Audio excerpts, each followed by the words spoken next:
پنج تا از بهترین جوک‌های ایرانی تقدیم به شما.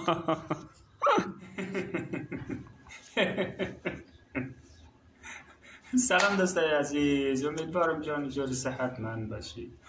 با یک ویدیو دیگه از کانال خودم کانال لبخند خیلی خوش آمدید. در این ویدیو قرار است که 5 تا از بهترین جوک های ایرانی را برای شما تعریف کنم، اما قبل از اینکه برم جوک ها را بشنویم از به کانال خوش شوید تا سابسکرایب بزنید و تا ویدیوی بعدی سابسکرایب را به 50 برسانید. خب بدون معطلی میریم جوک ها را با هم میشنویم و لیتس گو.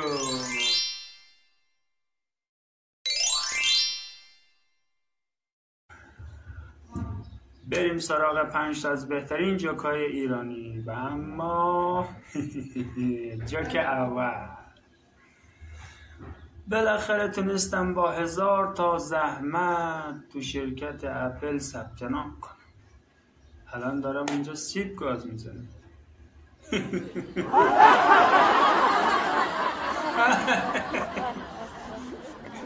چه فکایی خنده دار. فکایی نبود بابا، جوک بود. اسکل بازی در نیار دیگه، درست بگو. خب نذارید ما زیاد بخندم، بریم سراغ جوک دوم. میدونید تنها چیزی که با گذشت زمان درست میشه چیه؟ تنها چیزی که با گذشت زمان درست میشه سیر ترشیه. بقیه چیزها که با داشتن پول همون لحظه درست میشه. اینم خنده دار بود. ای خدا، من میخوایم شما رو بخندونم، خود از شما زیادتر خندیدم. یکی از خنده دیگه برو بابا، نمیشه افغانی میگی نصفشو ایرانی، نمیشه که، درست بگو. به حیفنون میگن پسرت که رکورد المپیکو شکسته، تبریک باشه.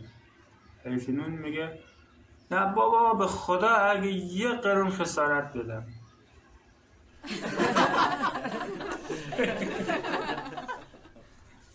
اگر میخواهید بخندید به شبکه لبخند ما در یوتیوب بپیوندید.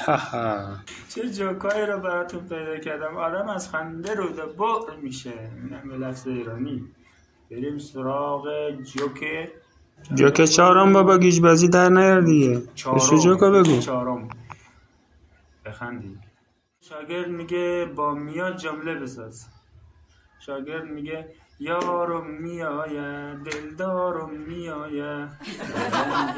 الان یه صفر گنده بهت میدم، بگو ننت بیاید. ای خدا. چند تا فکایی شد؟ 4 تا. خب پنجمین جوک ایرانی رو با هم میشنیم.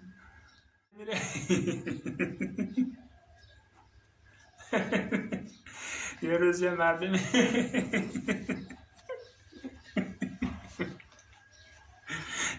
مرده میره در خونه یه زن. ای خدا. اینم از فکایی 5. تشکر که تا آخر ویدیو با من همراه بودی. ویدیوهای بعدی منم دنبال کنید. در خدمت شما هستم با جوک های جدید و جدیدتر. الله یار نگهدار شما. خداحافظ.